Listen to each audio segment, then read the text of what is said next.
Baseball is dead. Rest in peace. It's the first episode of 2026. Welcome back. Wow. Welcome back.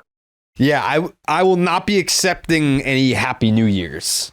I think Larry David said you have 3 days into the new year before you have to stop saying that. So January 3rd is the last day that you can accept a Happy New Year. And then after that, it's just not. Yeah, it's not street legal. Yeah, I go probably 3 to 5 days. I'd say the 4th and 5th day are probably reserved for hope the new year has treated you well. Like I'm not saying Happy New Year to you. Well, you know, I'm just not acknowledging it. Well, there's a follow-up. How long does hope the new year has treated you well last for? Right, the fifth day. That's it. Oh, like it's just that is it. You have one day to use that phrase, and that's it. Yes, that's crazy. Yeah, that's absolutely. Wow. That small transition window. That's totally. Hope the New Year has treated you well day is today. Yeah. I didn't realize. I didn't have that on the calendar. I'll be honest. You know what? I need to retract that because I'm done saying that. I can honestly. Okay. So what's today? The 4th? No. Today's the 5th. You don't even know what fucking date it is. You've been celebrating. I hope the New Year has treated you well day for years and years and years. You don't know what day it is. I said it. I said it to. I was at fucking Home Depot the other day. Yesterday. I was at Home Depot yesterday, and you'll have to excuse my friend. He's on drugs. The lady said to me, "Happy New Year," and I looked at my wife. I was like, and I gave her like because we've had this conversation, and I told her that I was like, I can't say that. I'm not saying that, and I will say is, hey, hope the New Year's treated you well. You know, sure, yeah. I think I got my hair cut on Saturday, and I outright refused a Happy New Year. What was your response? No. I said no. I said I personally am done with that. So you can't give a Happy New Year back. I mean, you can just move on. You don't even have to acknowledge it. That now you just seem like an asshole. Yeah, I know that, but like at least I'm authentically myself. I don't know. It seems like you're inspired by Larry David instead of being authentically yourself.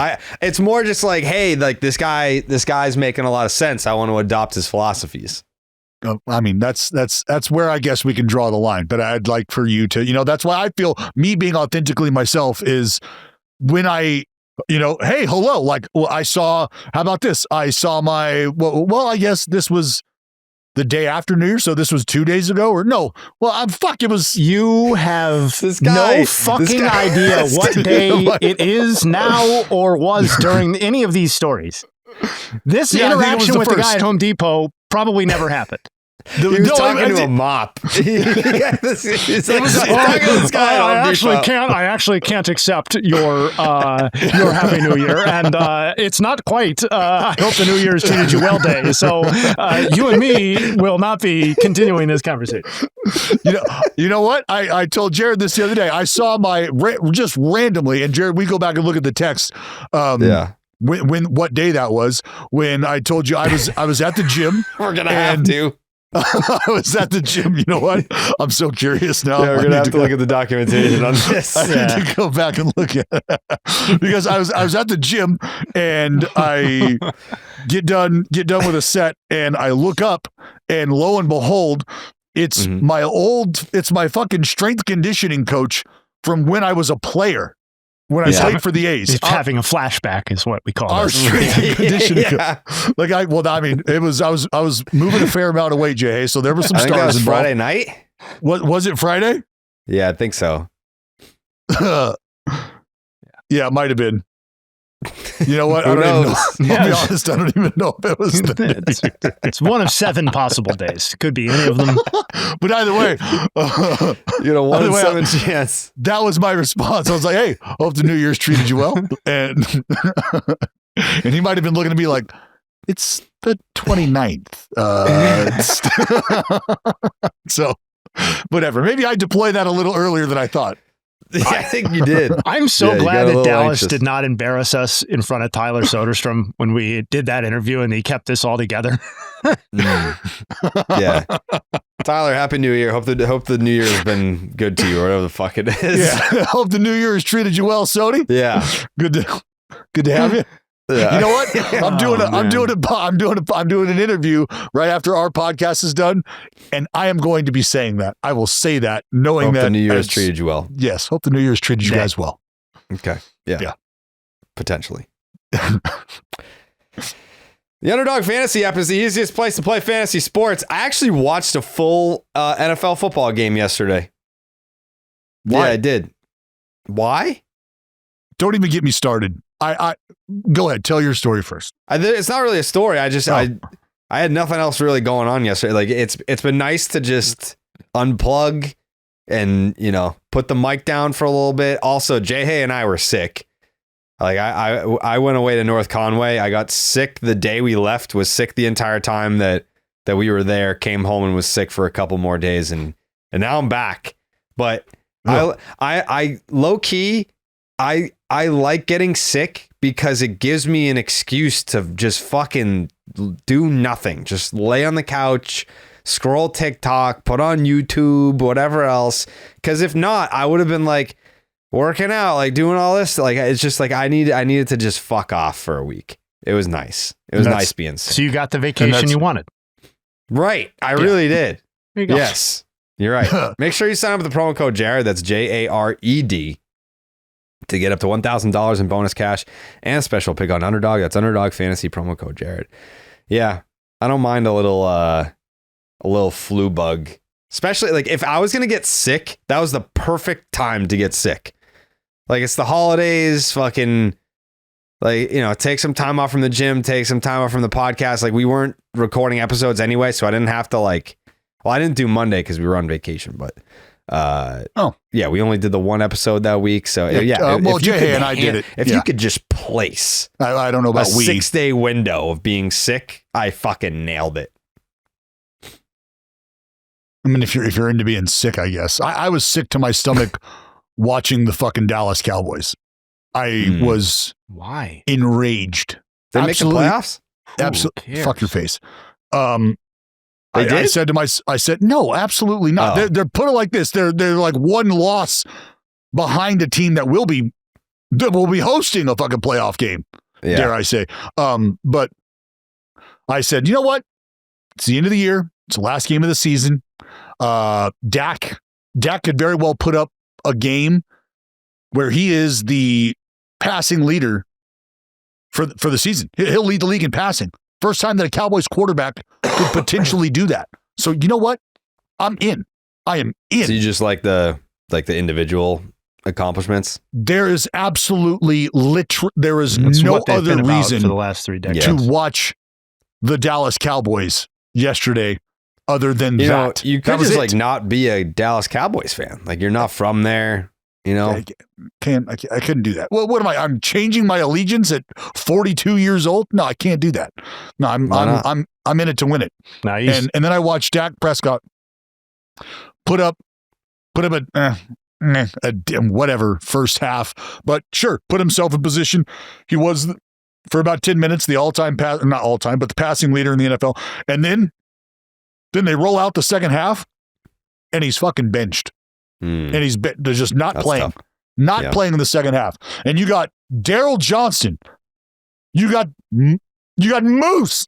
You got Daryl Johnston in the booth going, look, every time we knew that Emmett was rolling out there and had the rushing title in sight, like we knew what number we needed to get him to, we were locked and loaded. So I'm a little confused here. Like even Daryl Johnson is wondering what in the hell is going on.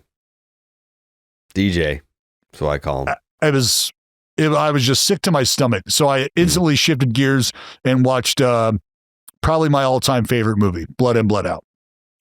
Shout out to D Cars, who helped me get that video ripped and sent that over, downloaded it. Fantastic viewing. Not family viewing. That is, I have not known what's been happening since pretty much the start of the recording. What do you it's been awesome, what'd you miss? I don't know. You just like shout out my boy, B Dog for ripping a movie for me and sending me the DVD. I don't like what. He didn't send me the DVD. He downloaded it and sent it over, and I was able to because What's his name? This, Give him this another movie, shout out. B. Just in case he missed the first one. What's his name? Yeah, Carson. D Cars. Yeah. Right. So Yeah. So the issue is that this film was not on any streaming service available. Oh, I Not- saw you not tweeting anywhere. about that. Yeah. Yeah, and I was right. like, where do I find? I need help. And then the YouTube version that I started watching at a very critical point in the movie just freezes. Audio still rolls, but you're just stuck on one scene, and well, that doesn't work. So I had to switch over, and luckily he like I said, he helped me out, ripped it, downloaded it, sent it over. I uploaded it or downloaded it and then uploaded it, whatever the fuck, and watched it. Yeah. Awesome, man. That's good shit. So that's how I got over the Cowboys. I'm happy for you. The Blue Jays have been busy. They have. Yeah. They have. Arguably the best offseason so far? What's the argument? Who's having a better one? I mean, there's people who might feel like that they're having a better one. If you were to make the argument, Dallas, who's having a better offseason than the Blue Jays? I don't know that I could. In terms of this was actually something that I was because I brought this up. I said, it's been a while since we've seen the Pirates get better in the way that they have in terms of supplementing their lineup. I'm not telling you that they're having the best offseason, right? But when we talk about teams relative to getting better in the areas that they absolutely need to get better, like what could you say? That the Pirates would be better if they added a Fromber, if they added a Ranger, sure, they would be better. But is that really where they need the attention paid to them at this point in time with what their pitching staff looks like? What if the Orioles sign Ranger Suarez? Then who do you got between the Jays and the O's for best offseason? Probably still the Jays, but the O's would be a conversation to have, and it would be Ranger or Fromber, right? Either or. What if it's Fromber? Who do you like better? Fromber. You like Fromber better? Yes. You do. All right. Yes. So let's say the Orioles sign Framber Valdez. Mm-hmm. Who's having the better offseason right now? The Jays or the O's? I think it's still probably the Blue Jays. Ever so slightly. I think it's still probably the Blue Jays because you look at both teams and again, this was the point that I was making is it's not like teams have just added the best piece that was available and we're calling that a successful offseason. These are teams that are adding in areas of need, areas of attention that need to be paid, and they have done so. So it's really refreshing to see that we're able to evaluate off seasons for teams that are doing those types of things as opposed to just going, all right, well, Bichette's going to land here, so that puts them in the lead. Bregman's going to land here, so that puts him in the lead. And Jay pointed this out earlier today, but the fact that the Blue Jays are still very much in the conversation for guys like Bregman, for guys like Bichette, right? And maybe a Tucker to an extent. The fact that those names are still being ballied about within the Blue Jays rooms, that's a big deal. That is a big deal. And I mean, should they land any one of those three, let alone one of the other arms that they could potentially go and get, who knows? I mean, we still don't know where Zach Gallen's going, right? Like those are names where you care. What's that? I don't think that he shifts the balance of power in any way. But if you added a Zach Gallen to the rotation in Toronto, that doesn't matter. That no, doesn't it give matters. them okay, it matters. Well that's the point. So I don't know if how much it matters though.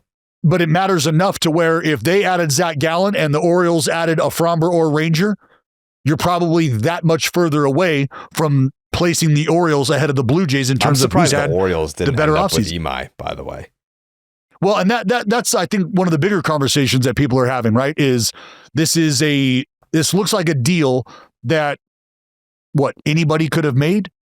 It's a 1 year. I'm going to ball out and then I'll get the big, apparently, I don't know how we go from Yamamoto being the highest paid pitcher in Major League Baseball history to the next Japanese ace to come over someone that has to basically go on a 1 year prove it deal before a team is willing to commit 9 years. This is where I think having done the due diligence and understanding who Yamamoto is comes into play. I understand that Yamamoto is more watched decorated. the postseason, right?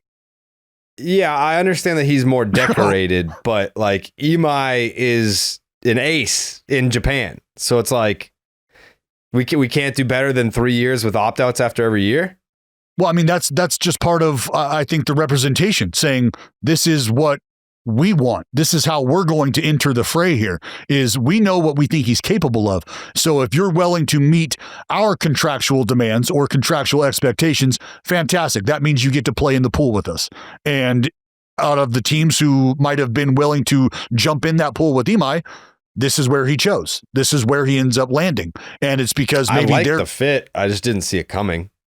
Yeah, well, I mean, I think, again, that's part of the conversation that people are having is, couldn't this deal have been done by a lot of other teams? Was there nobody else out there who was willing to give him that with the opt-outs? And I think that's where the conversation comes in, is teams willing to spend or allocate that money are maybe looking for a more definitive commitment from him, as opposed to saying, we'd love to have you, but I think all signs point to you balling out, as you said, and then you leaving town.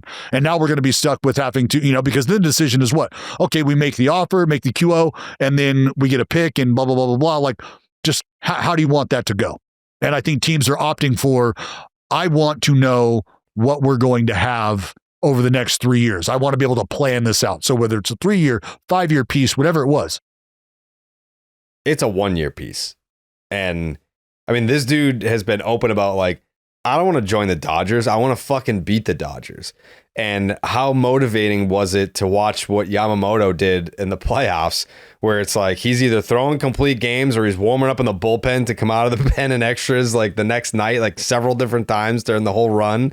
It's like, yeah, I want to do that, but I want to do that to beat that guy, not to join that guy. So I'm sure that, yeah, like it was, the field was, will you give me 3 years with opt-outs after every year? And are you a team that has a shot to go to the playoffs? Because if this is going to be a 1-year tryout, I want the postseason to be a part of that tryout for sure. And go ahead, Jay. No, and I think that's part of why this fit works. And I think it's part of why, if I'm with the Astros side of it, I'm okay with the risk factor of it being a 1-year deal, because I think the Astros correctly looked at their starting rotation and said, we have a bona fide number one horse. What we have after that, or what we have after Javier specifically too, is a lot of question marks, or if not question marks, then a pretty massive yawning gap in our confidence level in those pitchers. And while Imai is not a known quantity necessarily, I do think even him not reaching absolute peak powers, he helps this team. And if he does reach kind of what he envisions himself to be and opts out, and this is a 1-year deal, I think the Astros are positioned in terms of where they're in the division, the AL, the wild card, to really need and benefit from those 2, 3, 4 extra wins that a great season from him would yield them. So like, yeah, if that's the way it works out, we're at the end of the season, he opts out, and the Astros are like, we only got 1 season from him. To me, it's more likely than not that season was really important to the Astros, and they needed it in 26 in a way they might not have been able to get from a pitcher at this price point. Well, and thinking about what the division, right, what that landscape looks like in the division specifically, because the Astros are very well aware that it was a 2-week stretch, right? It was a month or so for the Athletics that ultimately led them away from being a contender and a potential division winner. And they understand that it's going to be very difficult, like it or not, for the Athletics to land any sort of competitive arms based on where they're playing right now. And so with that being said, you have an opportunity to make an offer to somebody who absolutely, like Jay said, who absolutely gives you the idea that the wins that we're going to get from him are going to mean a lot based on the division that we are in. This now puts us in a position to possibly propel us to a potential division frontrunner. And it's all because you add a bona fide ace when you've got a fucking animal like Hunter Brown at the tip of the spear there. Like Yeah. So when you think about being shocked or I didn't see this coming, I think on the surface, that's understandable. But when you dive a little deeper and you realize that it's a move like this, so when we talk about needle movers, this is a needle mover for this team in this division based on the surrounding clubs. His Fangraphs projections are not ace-like. No, and that's for Imai. Mm-hmm. And I think that speaks to how people, view his fastball, how it may or may not translate to the big leagues, and how,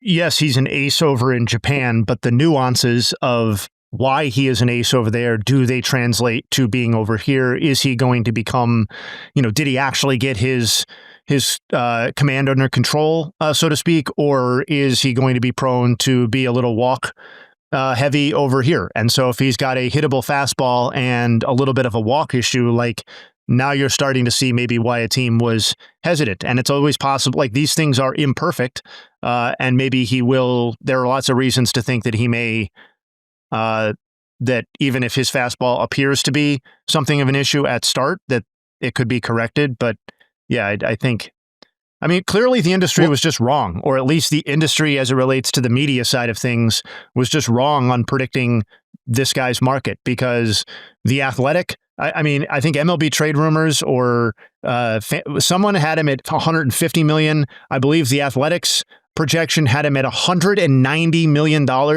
I just don't think people knew what they were talking about as it relates to teams' interest in this guy ultimately when they got under the hood and started looking at some of the data. And that happens, I guess, when you're something of a black box scenario, an unknown.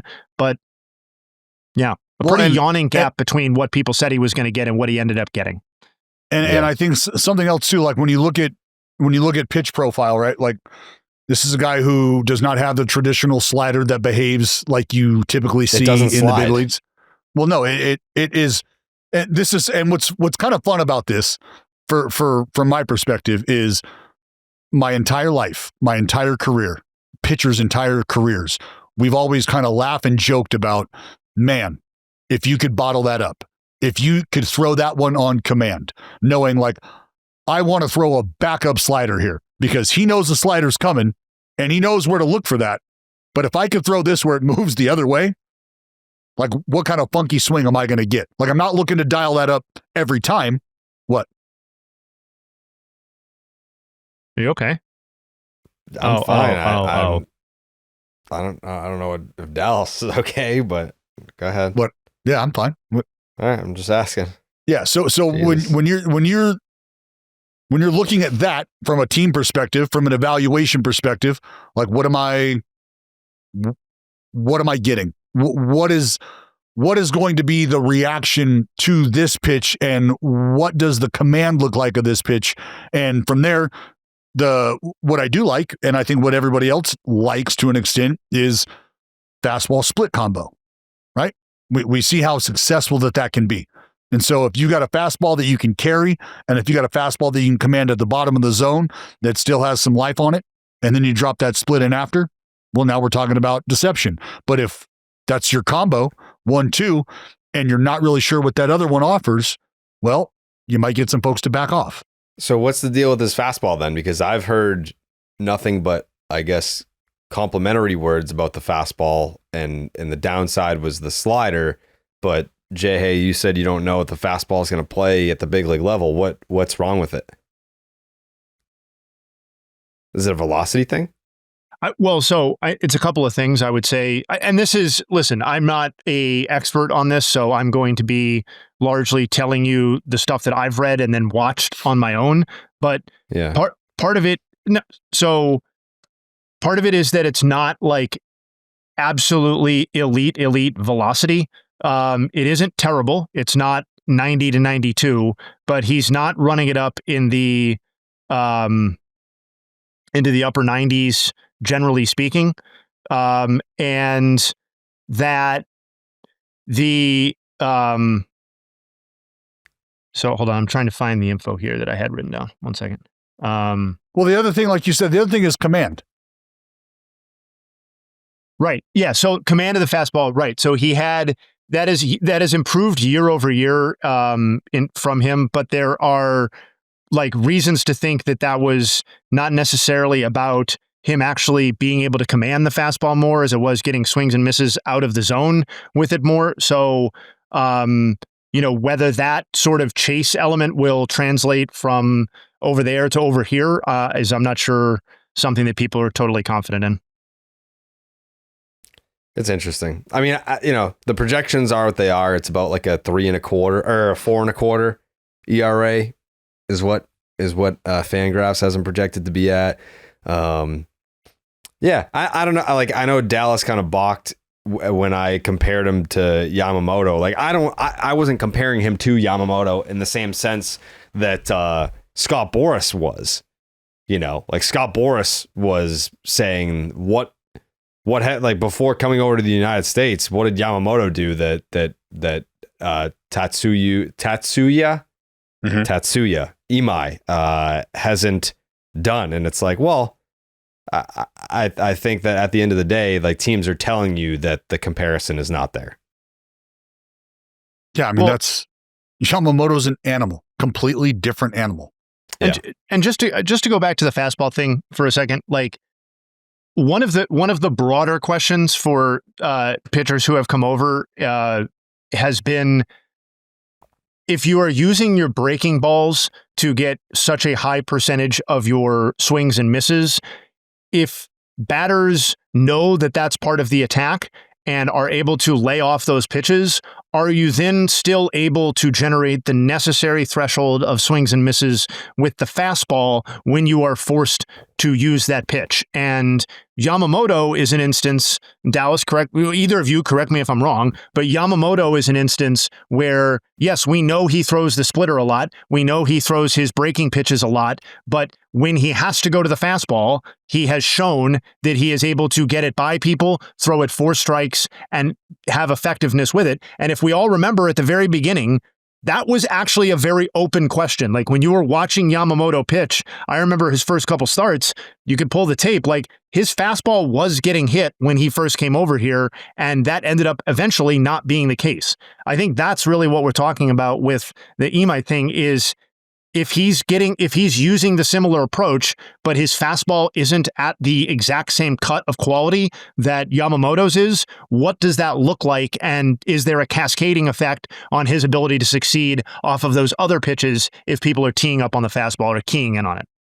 Well, and that's where eliminating, like, if the slider is a pitch that you feel like is going to be just eliminated, from there, I don't give a damn how good your fastball is, because now you're a 2-pitch pitcher. And that becomes problematic when we're asking you to work your way through a lineup potentially 3 times. That becomes an issue. If your third pitch is something that is not as reliable, and now we understand that the opposing team has the option to hunt either a hanging split or jump all over the heater, what happens is they're going to, again, same thing with the split as the knuckleball. See it high, let it fly. We see that split up in the zone, hammer time. We see that split start down, spit on that bad boy, and I'm not chasing because I'm not even worried about the slider. So give me that fastball. And I don't care if you're throwing a fucking bullet out of your hand at supersonic speed. I'm going to time that shit up, and it's going to get crushed. Well, and it's a little bit of a lazy comp just based on, where they come from.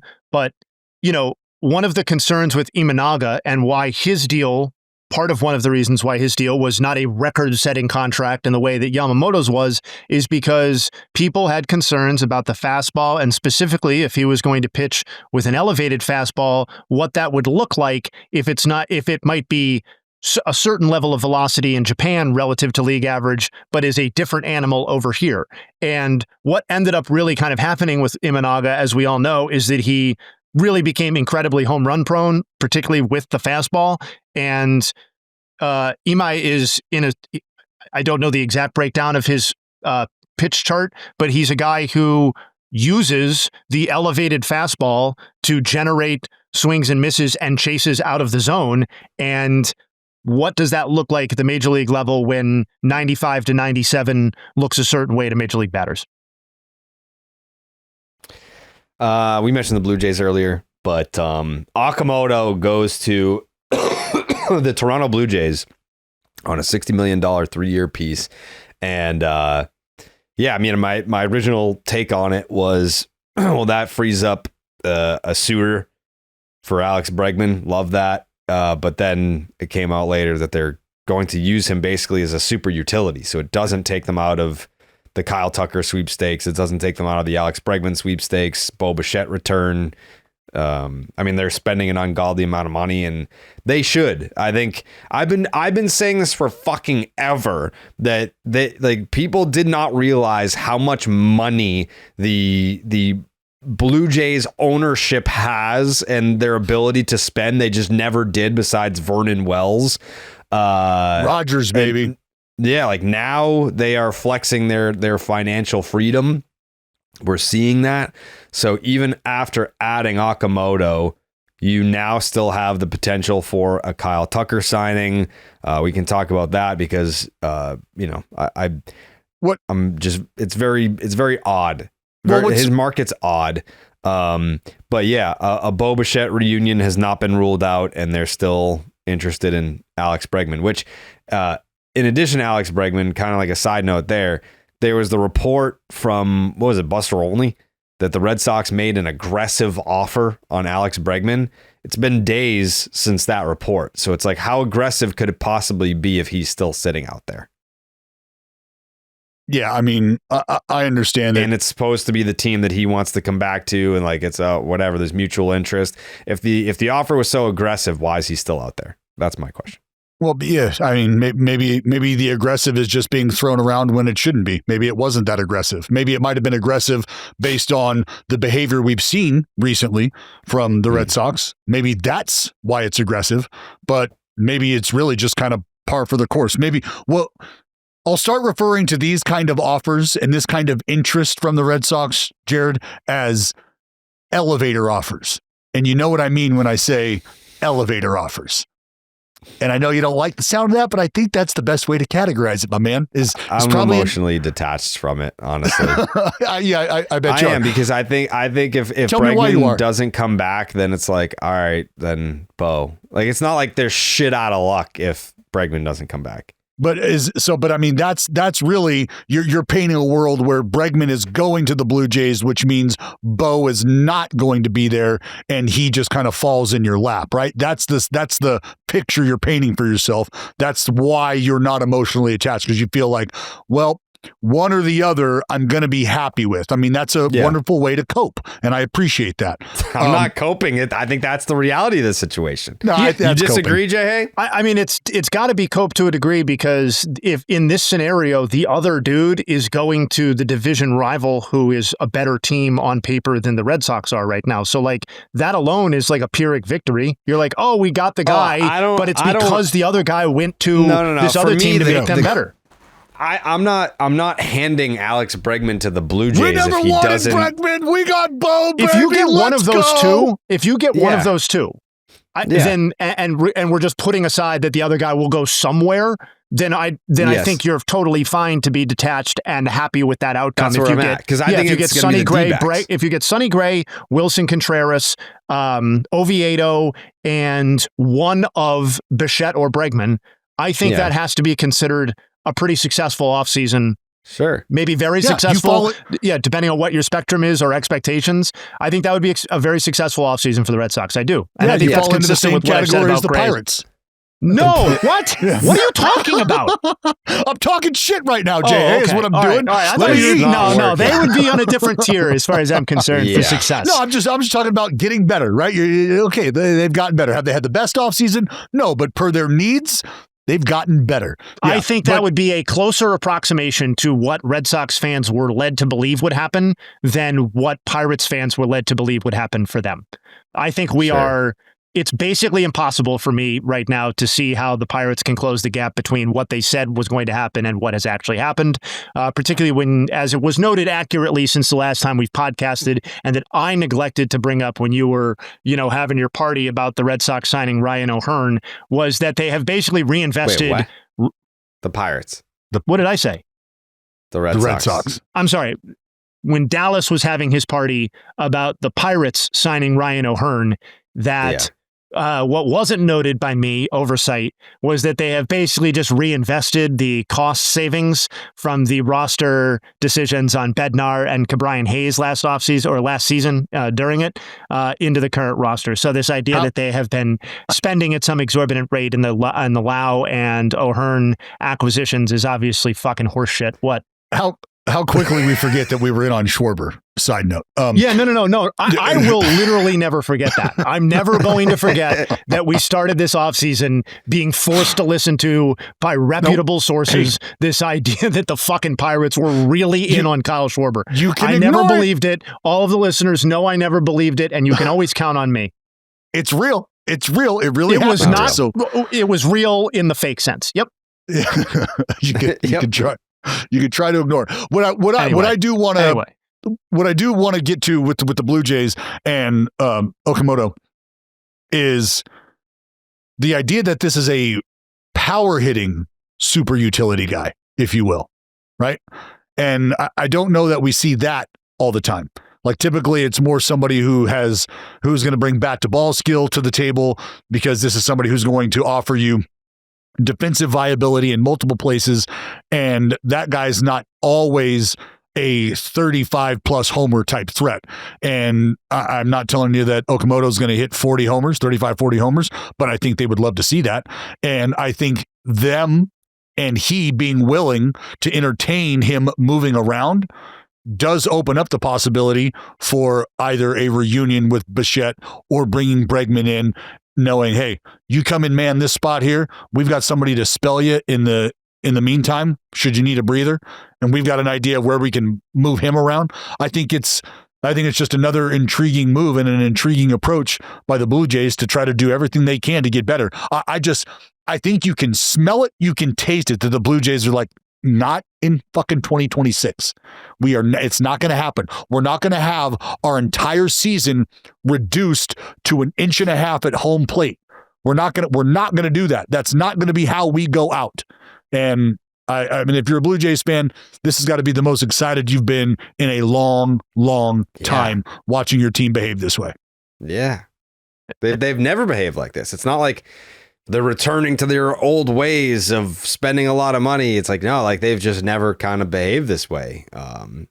But it's always been there, or at least for a very long time, the ability to behave this way has been there, and they just haven't, which I'll say it again. That's why I thought Garrett Cole was going to go to the Toronto Blue Jays originally, because that's when you started to see all the legacy players start to make their big league debuts, so they were not far off from being there.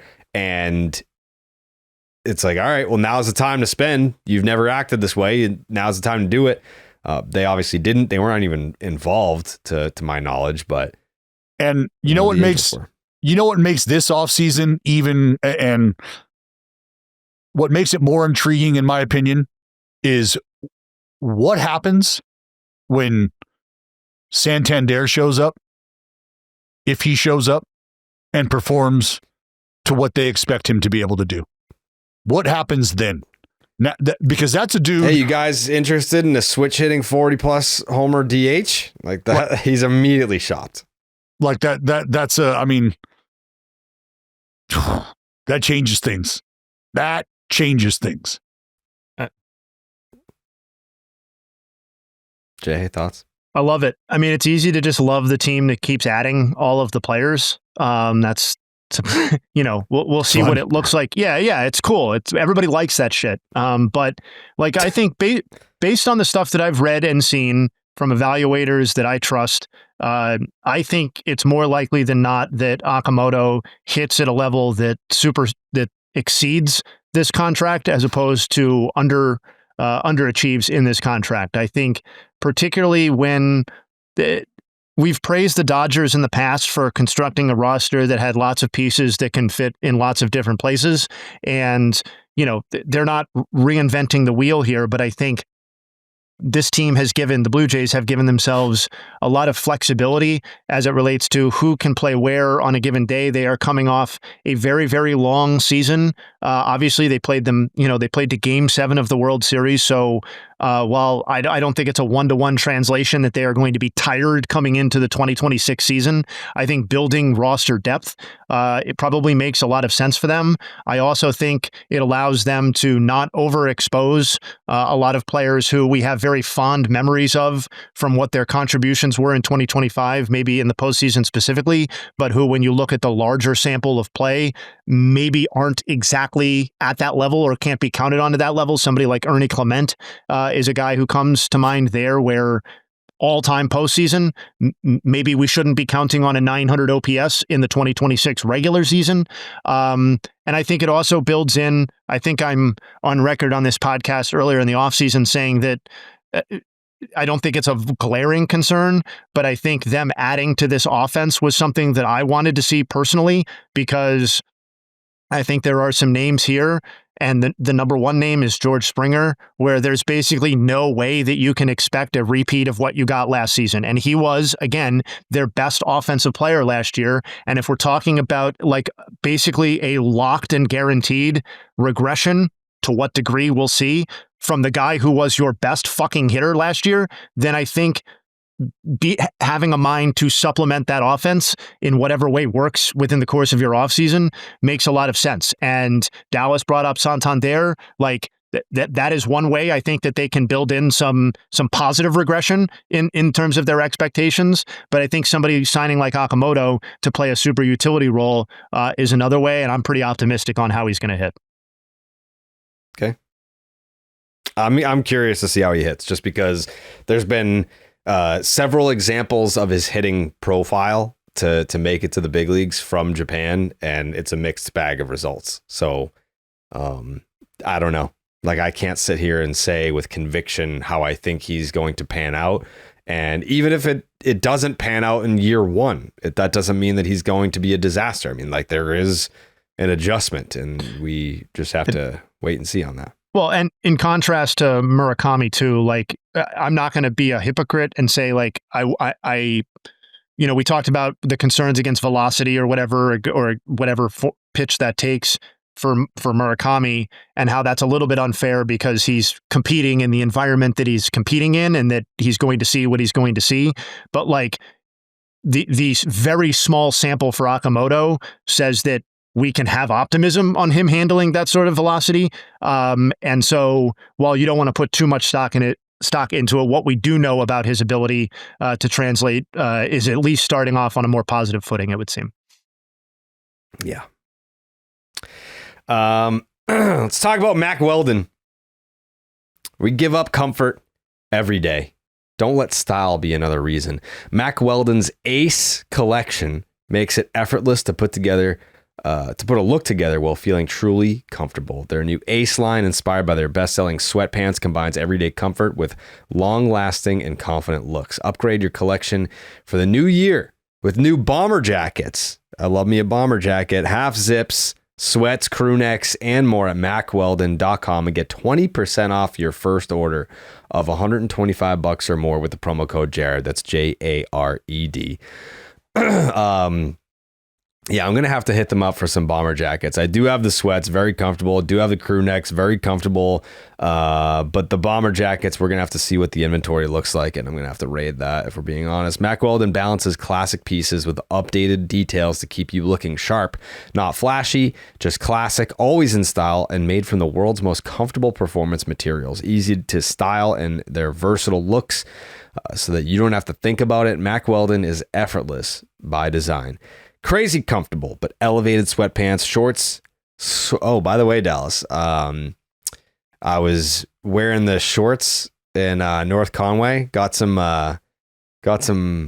shorts that pretty high above the knee, and I was down by the pool area. I was gonna say, did you wear them outdoors? Yep, I'm down by the pool area, and there was some people being like, "Oh, damn, let's." Someone feed that not boy. What I saw before. Oh, okay. I got one like, hey, don't let them make fun of those legs. Those are not legs to be made fun of. And I said, trust me, I know. Yeah, I was gonna say, how them getaway sticks coming along? I mean, I think I might be ready for like a spring training. If we get like an Airbnb with an outdoor hot tub, I think I might be down to make a debut. Yeah, I mean, feel like Operation Getaway Sticks is going quite well over here as well. Well, I mean, you're a professional athlete, and I mean, that was 15 years ago. All I hear is how washed I am. So not by me. You and I are the same at this point. Get lost in comfort with our half zips, pullover hoodies, bomber jackets, and crew necks. All new relaxed sweatpants, carpenter sweatpants, and classic sweatpants available in 5 new colors. Mack Weldon clothes are designed to fit your style and the demands of modern life. They look like regular clothes, but they feel and they look the latest in modern comfort. For over 10 years, Mack Weldon has designed timeless, innovative menswear to help you move through the day with confidence, even if you're just hanging in your underwear. Mack Weldon's Ace Collection, comfortable anywhere, anytime. Go to MackWeldon.com. Get 20% off your first order of $125 or more with the promo code Jared. That's Mack Weldon, MackWeldon.com, promo code Jared. Is there anything to the Phillies bringing in Donnie Ballgame? Yeah. And maybe reeling in a Bo? Is there anything to that? I mean, there's familiarity with their relationship in Toronto. Hey, we got Donnie Ballgame. Bo's willing to slide over. I mean, could that just be the first part of that? If I'm Bo, I don't think that's the piece that's getting me to Philly. No. It's an interesting fit though. You know, like I think it's an interesting suitor. Because I mean, like that market's been a little odd too. Like that originally was like we went from 9 years to like 5 years real quick. You went from a shortstop fielding offers and having a market maybe not materialize to then a shortstop being willing to play second base. That's how I look at that market. Sure. And so with that being said, now you might start to see more of a market materialize for the player simply because, and I think what you also have to consider is there's a pathway that has been forged for this kind of transition for a player, right? We watched, and I've talked about Marcus Semien doing this, and look what that landed him. A pretty nice payday because he was willing to take his Gold Glove caliber defense and slide it on over to second base. And that's what I think Bo Bichette can do. It's not Gold Glove at shortstop. We all know that. But you've got a guy in Trey Turner who's been doing a pretty fine job over there in regards to defensive viability. Now you can take some of that pressure off, slide Bo over to second, and we understand what the offensive implications are when you plug a guy like Bichette into that lineup. So I think it's beyond an interesting fit. I think it could be a good fit. I think it could be a good fit too. Yeah. I like the fit, especially they have to shake something up. Like your big move of the winter so far has been bringing back Kyle Schwarber. So you're running it back at this point. I don't want to like undersell the importance of Dave Dombrowski pissing off Bryce Harper. I think Bryce being pissed off this entire winter is going to result in a better Bryce Harper in 2026 than he was in 2025. So like that'll be a nice little addition to have Super Bryce again. But in terms of taking that next step forward, Is Bo enough to move the needle for you? Like I love Bo as a player. Yes, but like if you're the Phillies, and again, like we need to. It's a separate conversation. Like it's all put it in context. Like Toronto, they were just in the World Series. They were 2 outs away, and they came out of nowhere last year. The Phillies emerged in 2022, so.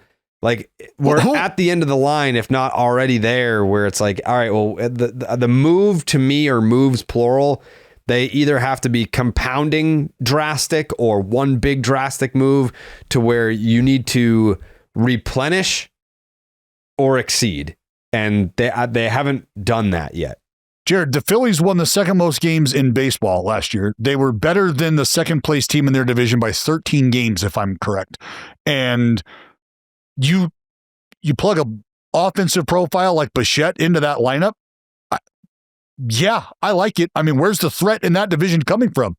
You can pin your hopes on a rebounding Atlanta group. Okay, I'm here for that. What if the Mets sign Kyle Tucker? I mean, what do you think is more of a needle mover?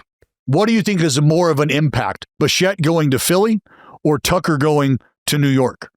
And if both of those players end up in those spots, who do you like better? I'm taking Philly.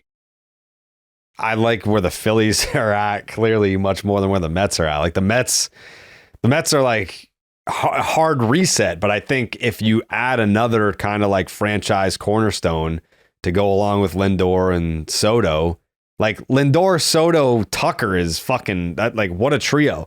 I don't love what's surrounding them, like the pitching staff or the rest of the lineup. Well, but sure. I mean, Soto, Tucker, fucking Lindor is like, that's nice. It's a tough portion of the lineup to have to navigate. And what I think at that point you have to start to rely on is other guys surrounding that group to step up and perform and allow those dudes to be the threat that you want them to be. Because, you know, it's, I don't want to say it's easy, but it is far easier to navigate one bopper, maybe even two if they're spread out, but you don't just duck from a third of a big league lineup. You can't do that. But what you do have to have is you do have to have other guys in position around them to be performing so that those guys are the threat that they are, that they can go out and be the guys who do the damage. That's why you need guys around them. I do think, though, like, I think them adding Bichette would obviously be good and make them better. I do think they're extremely vulnerable, though, even if they are the on paper most likely team to win the division. Like their outfield specifically has an argument to be on paper one of the very worst in all of baseball, let alone among teams that take themselves seriously as contenders. Like,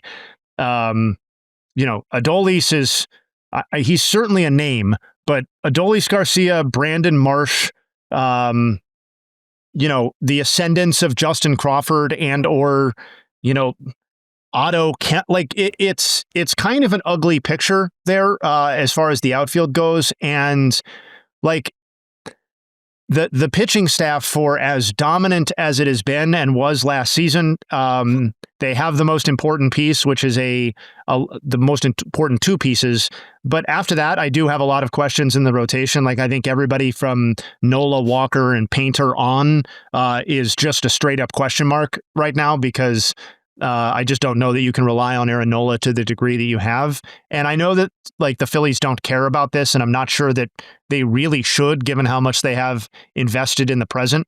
But if you add Bo Bichette at, I don't know, let's call it like $25 million a year, you're going to have over $130 million invested in Schwarber, Turner, Harper, Nola, and Bichette in the year 2030. And that is pretty typical of how Dombrowski has run teams and flags fly forever and all that sort of good stuff. But there is a part of me that is getting a little concerned, maybe very concerned, that the championship window is closed.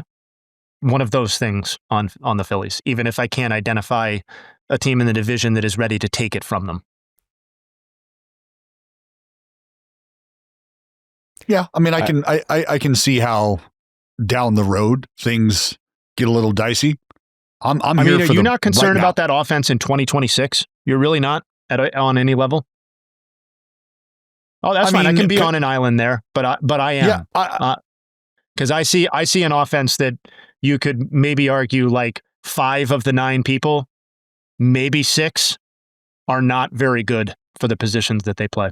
Well, if we're adding Bo Bichette to the equation. I'm talking about right now. Sorry, if it would not including Bo Bichette as things stand right now. Okay, yeah. If the Phillies stand pat and do nothing from this point on, I mean, there's probably a little left to be desired there. Sure. Their outfield's not good. No, the outfield is not good. It's bad. Lower tier. It's lower tier. Very bad. Yeah. Yeah. I would argue quite bad, yes, for the outfield. Are you giving a starting job to Adolis Garcia? My assumption would have been that was part of the negotiation, was that you can come and start for us until you prove that you can't. See, like that's a move you make when you have like a Kyle Tucker and a Juan Soto out there, and you're like, all right, we'll throw Adolis Garcia in one of like the corner outfield spots, but it's Brandon Marsh and I mean, is there the bar to improve on? Go ahead, D. Well, I was going to say, is there anything that says, and I know we haven't heard much about it, but that the Phillies are not even entertaining a Kyle Tucker acquisition because they understand that their outfield's not great. They know that. I mean, they become awfully left-handed, but that's not to say that, maybe some of those pieces that are kind of penciled in right now don't move. But I think we got to bring in like a national reporter on Thursday to be like, what's the deal with this guy's market? What's the deal with that? Like just a market check-in. Yeah. Yeah. Sounds like a good idea. Yeah. Cause I mean, like I think as it pertains to Kyle Tucker, you've got the Toronto Blue Jays are right up his ass. But then there's rumors that the Dodgers would consider like a high AAV 3-4 year deal so that they don't have to give him the 9. And then why is a team like the Phillies not in on Kyle Tucker? If you have the money and you clearly have like pick an outfield, whatever outfield spot you want to play, it's all yours, bud. Yeah, I mean, that's why like I don't want to call him a sleeper, but I feel like the Phillies could very well be somebody who shows up and is like, hey, you know what? Don't know that we need to move around our infield. Don't know that we need to take on a Bichette. It feels like where we need help in a pretty identifiable area, there's somebody out there that could do that for us. You see Rosenthal's I kind of want to call it Boog because I think so. Part of the rumors about Tucker was that like he's not a guy that loves baseball. Like he's got that JD Drew DNA. Obviously, much more talented and was much better than JD Drew. But I wonder how many teams are looking at the DNA of the player, being like, how does a 9-year deal hold up if you don't really love the sport? Like if you're not like a grinder, like if you're not like in it for like, I want to win a World Series. Like, I don't know I've never met Kyle Tucker. I know nothing about him, but like, that was kind of that was like the rumor once he got to Chicago was like, this guy doesn't really love baseball. Oh, how'd that work out for the Angels and Anthony Rendon? We'll get to that. Did you see, do you see Rosenthal's little nugget of speculation this morning on The Athletic? Tucker on, say, a 4-year deal with opt-outs and a massive AAV would be a classic Friedman ad. Yeah. The idea might also appeal to Tucker's low-key personality. Rather than be the center of attention, he would perhaps be the Dodgers' 5th or 6th biggest star. Wow. Oh, man, if the Dodgers add Kyle Tucker. Yeah. That'd be hilarious. I think they would be hilarious. They would be the winners. I'd pick them as the winners, but you got them to run it back, Jay, if they add Kyle Tucker? If they add Tucker and Edwin Diaz, yeah. Honestly, when you guys were kicking it around earlier, we moved on and it wasn't worth interrupting. But I think you could make a case. The only other case I would make besides the Blue Jays, I think, for best offseason would be the Dodgers, just because they have lost no one of significance. They added the best relief pitcher, and no one that they're competing directly with has made a move that should really register on their radar. So it's like, well, great. We're the back-to-back champs, and we got better on paper. Sounds good. Yeah. Plug in Tucker. baseball is crazy because, like, if you think about it this way, when the average baseball fan thinks about the Dodgers, they think powerhouse. Who the fuck is going to stop them? They have all this talent, superstars galore, MVPs, Cy Youngs, everything. But 2 years ago, they were this close to getting bumped very early by the San Diego Padres, and they almost were kind of like not easily dismissed by the Blue Jays, but like the Blue Jays had a chance to win that World Series. Like the narrative very easily could have become like they just have their Mickey Mouse 2020 and they're still the team that is always in the playoffs every year but doesn't quite get it done. Like we're not that far off from that being the alternative universe that we live in. Yeah. But instead they're the Death Star, they're Darth Vader, and they're about to go for a three-peat, and that's going to cause a lockout in the sport. Like, it's just, I don't know. We're very close to an alternate reality where that's just not even a thing. Yeah. Well, I mean, exactly. And I think it's look, it's a very different world, and that's how baseball works. That's why you got to play every game. That's why you got to play every inning, because the flip side of that, Jared, is the fact that they have won 3 out of the last 6 World Series. Yeah. And you don't just back into that. No, I mean, they were unlucky. The outcome that Jared's describing would have been one of the great runs of awful luck that we've ever seen by a team in sports history. If all they had to show for this era was, if 2010 would be 2020, that would be as heartbreaking basically as any sports team has had to endure, given what the Rangers, the expected would that not just titles. Be the Braves of the 90s? Yeah, it would be. But I think you could argue it would be, and I think you could argue that the Dodgers thing was actually more unlucky because they were fucking better. Like, I think they were better for longer in a lot of ways than those Braves teams were. But yeah, no, the sliding, not to get ahead of ourselves, but that's part of why I love the classic game stream thing, is because you get thinking about those sliding doors moments where it's like, wow, if that play I just saw didn't happen, does this team go on to do this? How does that impact the trajectory of these players, these organizations, these other teams, the legacies of these players? But yeah, anyway. On the flip side of things, I don't want to put this out into the universe, but the Yankees have just done nothing this winter. And I don't think that they're going to just continue to do nothing. Like, I feel like if you ask a Yankee fan, they'll be like, yeah, they're not doing shit. But I'm not naive enough to believe that. Like, they at some point they have to emerge and do something. But is the something that they're going to emerge and do is just bring back Cody Bellinger on a multi-year deal? What else? What else could, I mean, I don't want to ask what else could they do, because I think there's options for them to do. I mean, they could still go bring in a starting pitcher, right? Sure. They need one. Do they? I think that's more than fair to say. To start the season, they definitely do. To start the season, yeah. Yeah. Or could use one. Yeah. Yeah. Because do we have an expectation of when Cole's going to bounce back? The summer. June, right? What about Rendon? I thought Rodon was sorry. Yeah, I thought he was a similar. I don't think that's like a back at the end of April sort of thing. I thought that was. Isn't that what they said originally, that it was just going to be the first month?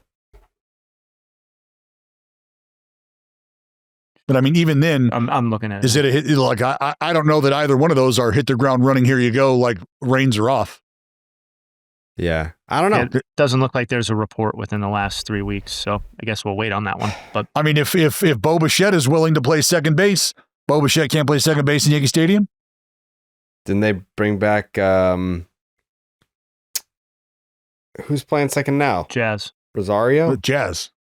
They got to trade Jazz. Yeah, they're thinking about trading Jazz. I don't know what that market looks like, but yeah, it's interesting. It's interesting. I think Framber is a perfect fit for them too. It's like, oh, a guy with some character issues. Why can't we just call it? Why can't we just call it a guy? We don't care about that. A guy with some fuck you in him, Jared. Like, and just because the Towards you might be his teammates, Yeah. Yeah. But you need somebody to keep the ball on the ground there. Said you need somebody to keep the ball on the ground. That's what I'm saying. Like, it plays to the ballpark. Yeah. I mean, get Volpe some more chances at short to figure it out. Get the ball on the ground. I mean, they have to do something. Like, they can't just be like, hey, Trent Grisham, Cody Bellinger, call it an offseason. You're just running it back with the same team. Yeah, well, I mean, slightly less because you don't have the arms we've talked about. Sure. And they've lost like fucking a third of their bullpen. Mark Leiter Jr., gone. Fucking Luke Weaver, gone. Devin Williams, gone. Huh? I said he's an A. Yeah. Yeah, they've lost a lot. And their offseason is going to be just bringing back some guys that were already there. Like, what's the move that they make to have an addition? A lot of talk so far, and we haven't even mentioned Punch Myself once.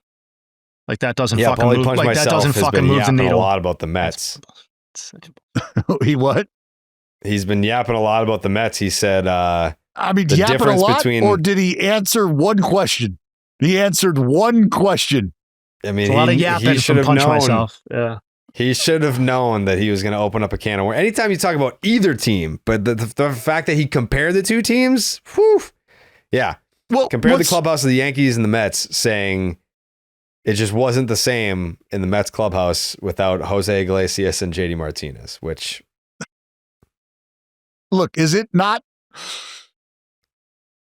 Is that anything that none of us knew? Is that anything that none of us thought about? All your leaders are still there. Like, Lindor is still supposedly the leader of the Mets. Starling Marte, according to Juan Soto, is the leader of the Mets. Are we gonna Pete ignore Alonso that? is supposed to be a leader of the Mets. All those guys are still there, but you're telling me the Mets clubhouse was held together by JD Martinez and Jose Iglesias? From what I've been told by Mets fans, right? To hell with what I know, but from what I was told by Mets fans, Pete Alonso at times could be too rah-rah, not going to be the guy who's going to be real about things, like, like almost unrealistic about their chances and what needs to happen and blah, blah, blah. Okay, if that's the case, then do they consider Pete Alonso a leader in that room? I've had Mets fans tell me they did not. I've had Mets fans tell me that they do. So I'm not going to tell you that the fan base is split on that. I'll let the fan base speak for themselves. But this goes back to what we have heard from not only people who've talked about like how things went when Juan Soto was brought in, right? Who didn't reach out to Juan Soto? I don't know. Pete Alonso? No, Lindor, right? Lindor. Oh. So if that's a leader that you just named, Jared, not me, you did.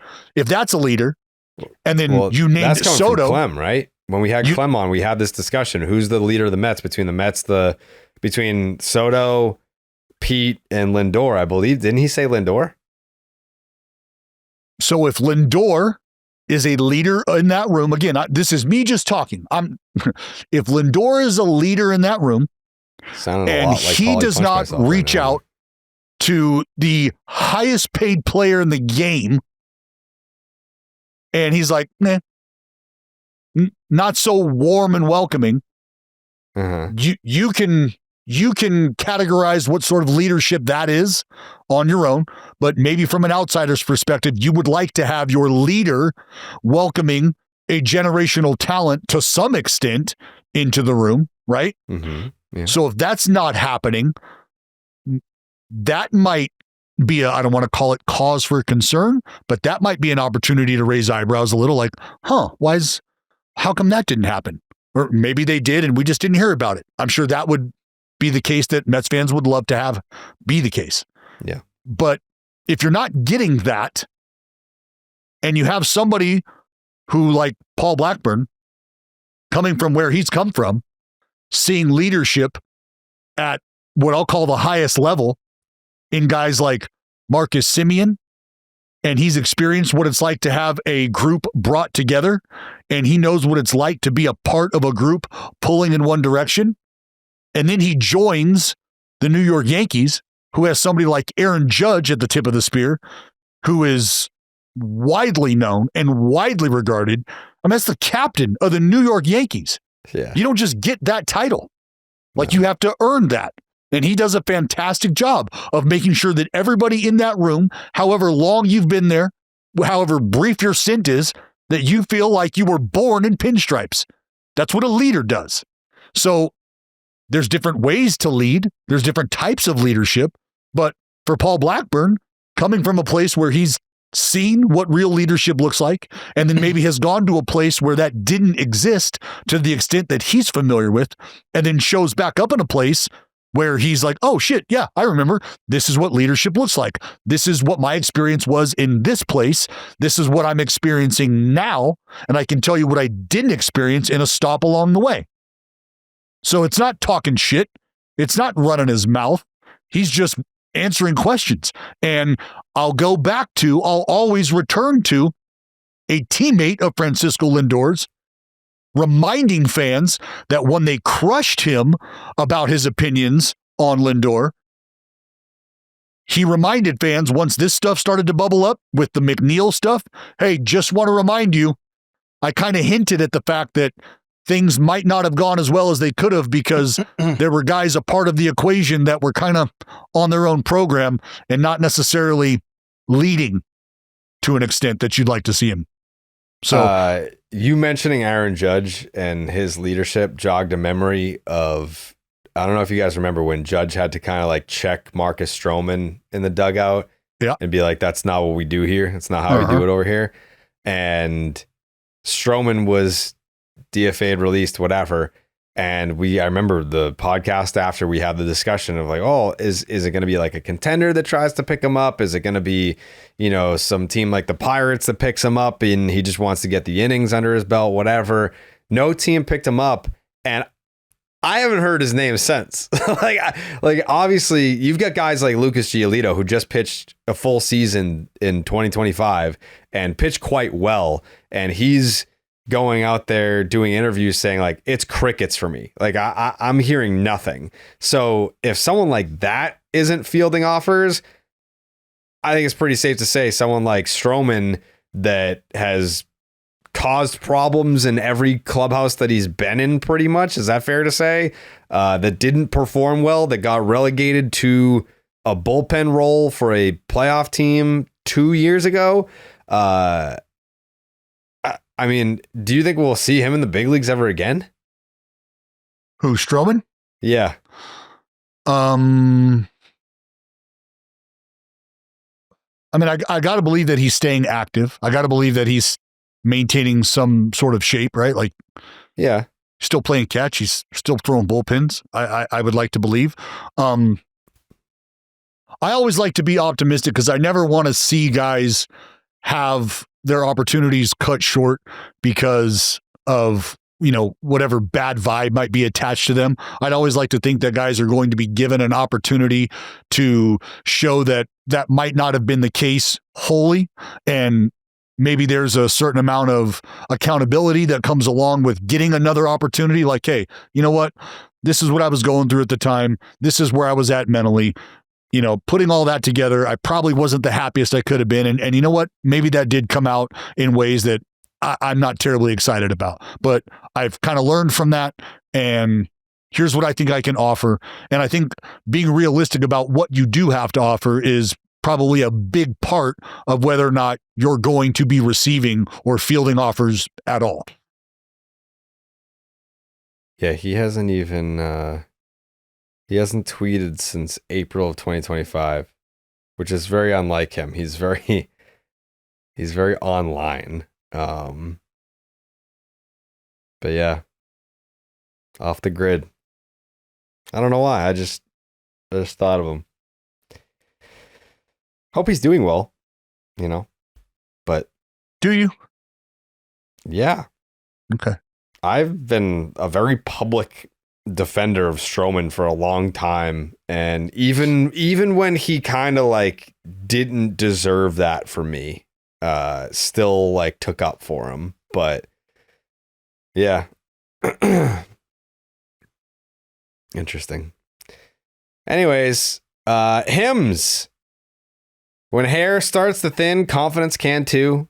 That's why Hims makes it simple to feel like yourself again with access to simple, personalized care that fits your life and your hair goals. Tired of trying to figure out exactly what works for hair loss? Through Hims, you can get access to clear solutions, expert guidance, and an online process that takes the confusion out of care. You've got places to be. Sitting in a waiting room for hair loss treatment isn't one of them. Hims makes expert care accessible on your schedule so you can skip the line and focus on feeling like yourself again.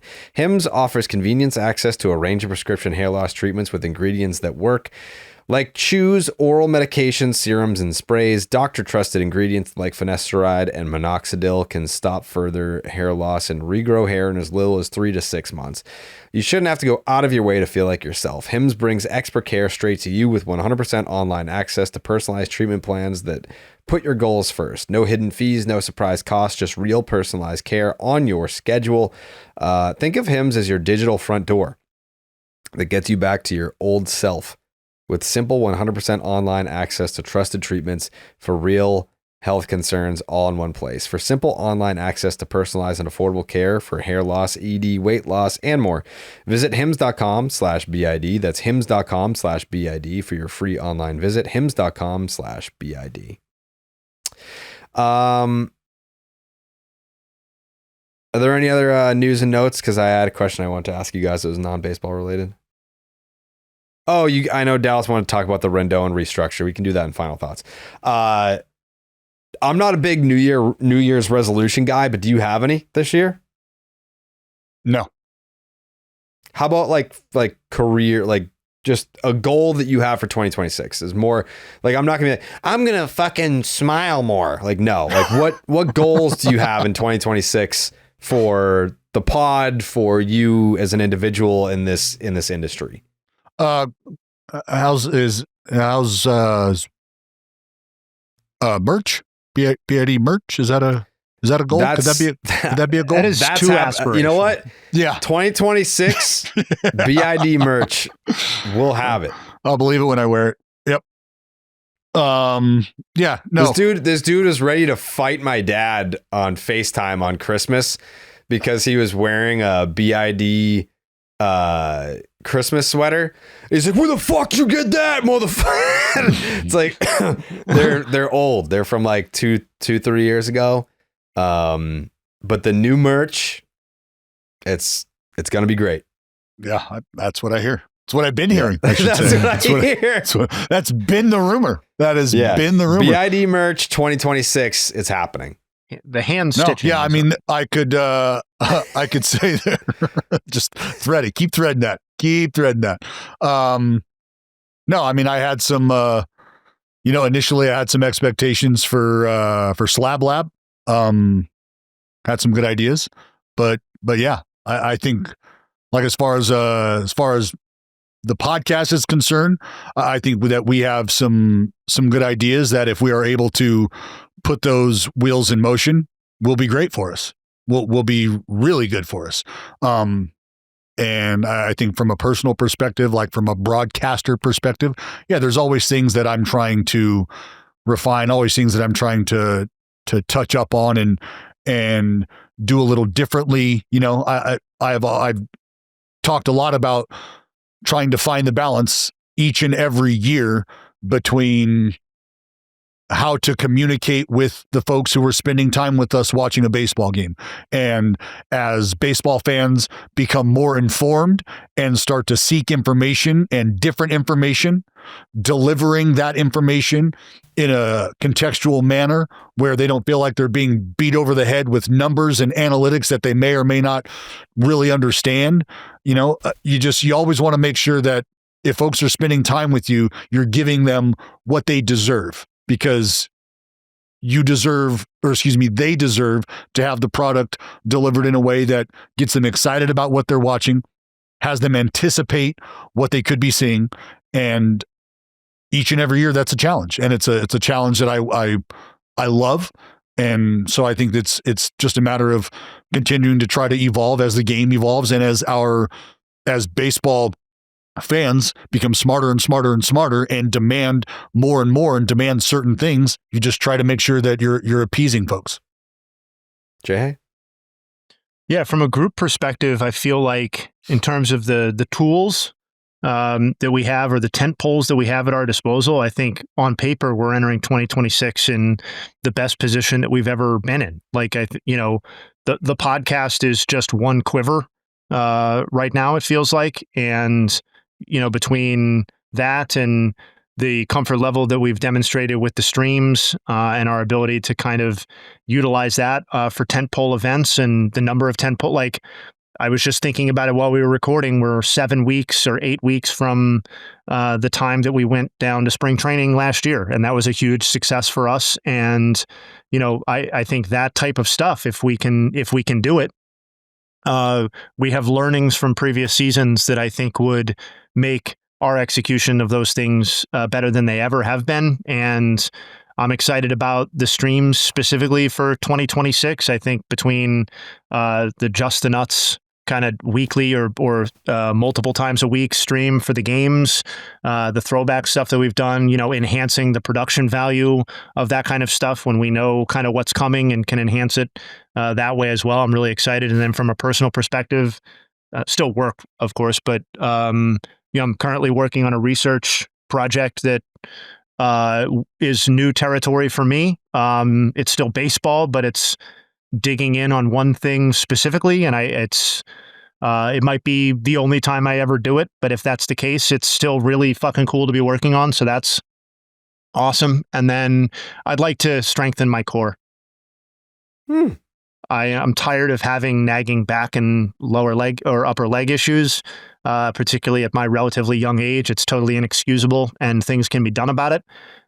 So that is a physical goal of mine, is to strengthen my core. Mix it a salad to sit up. Yeah.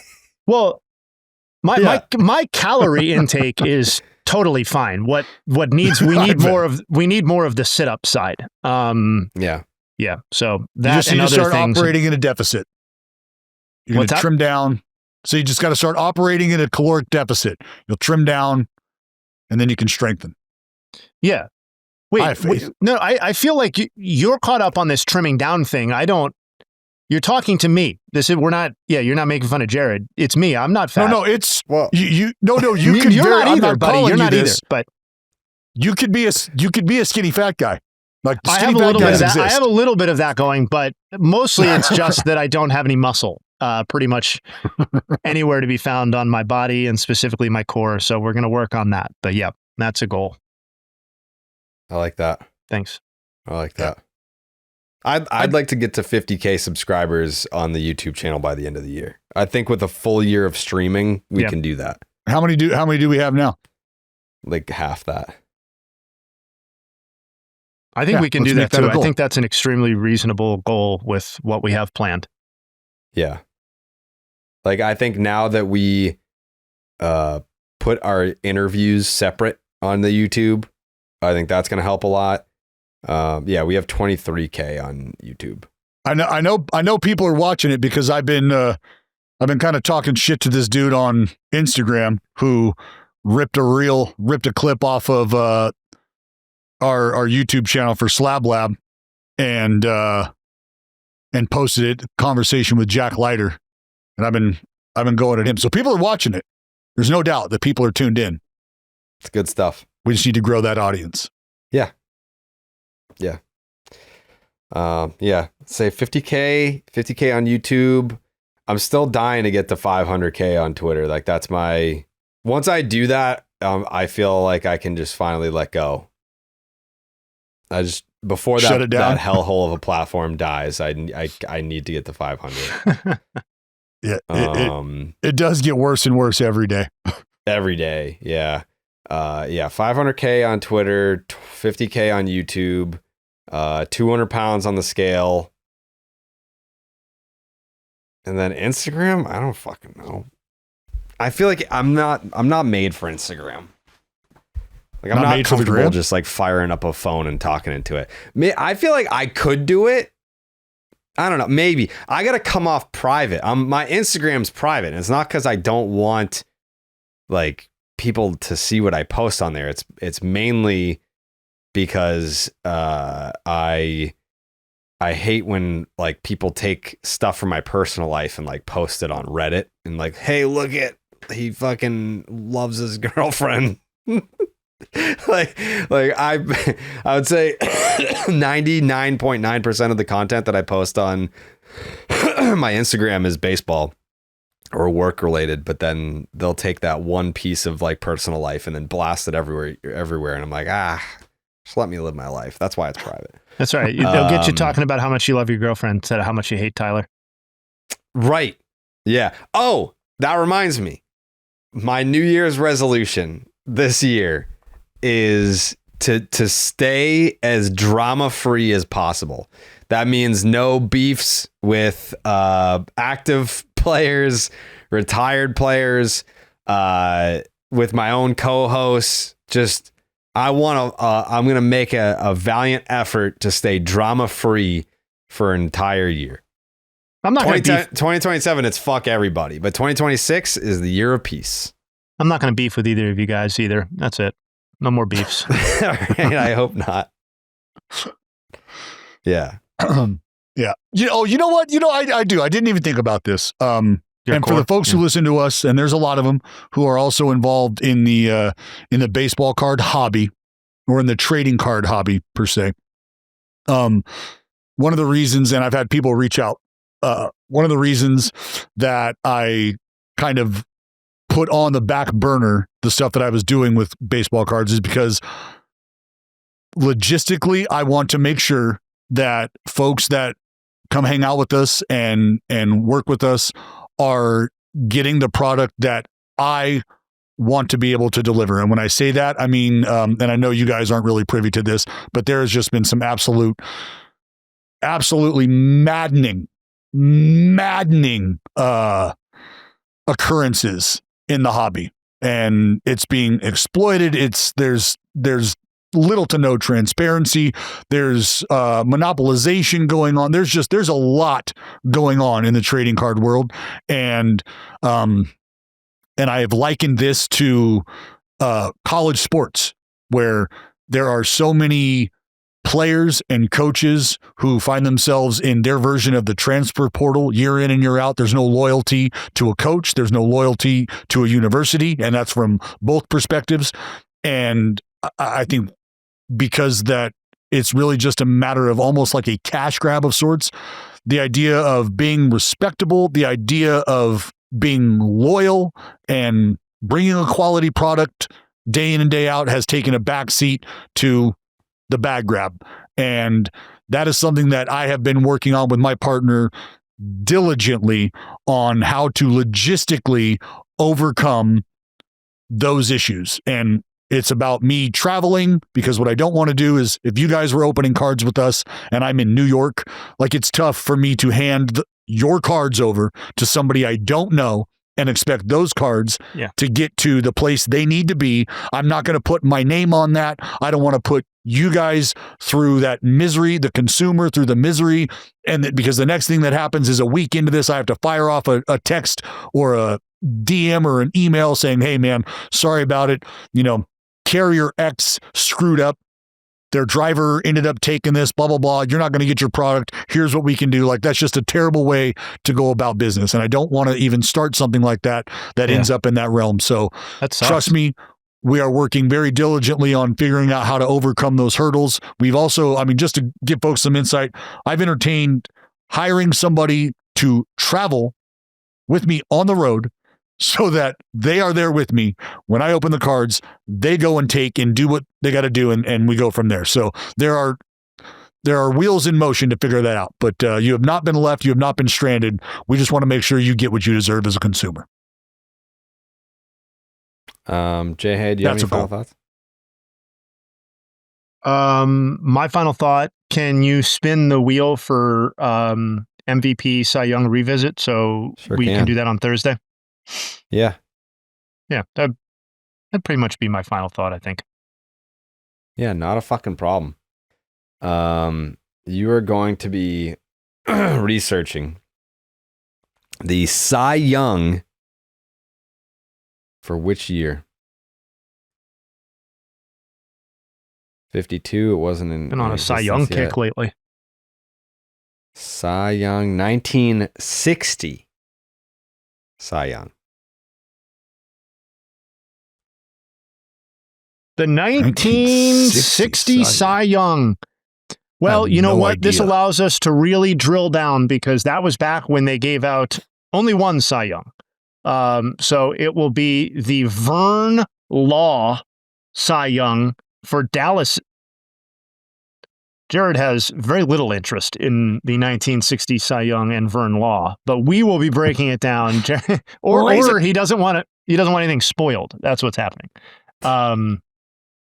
You back? I'm back. Vern Law for Dallas's Pittsburgh Pirates was the 1960 Major League Cy Young winner. So we'll be breaking that one down. Okay.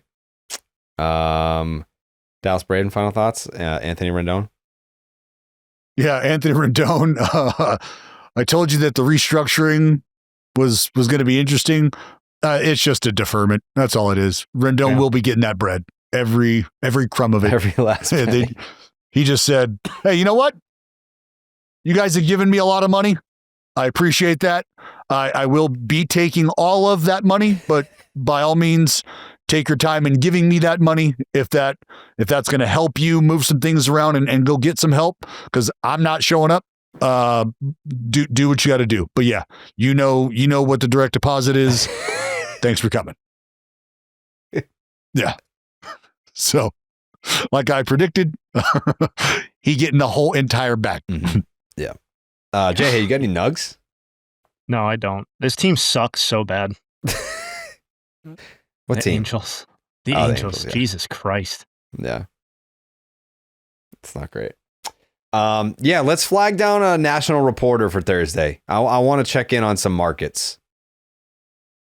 Who should we ask? I'll text all the ones I know. Yeah, who should we ask? Dallas. You know what? Let's reach out. I'm going to reach out in the Philly market. Okay. All right. That's what I want to do. Yeah. All right. We'll figure something out. Take some temperatures. All right. Happy New Year, everybody. Hope the New Year's been good to you or whatever. Hope treated you well. Yeah, hope it's treated you well. Well, dang. And more baseball is dead before you know it. Next episode on Thursday. Can't wait to talk ball with all of y'all. We'll see you then. Wow.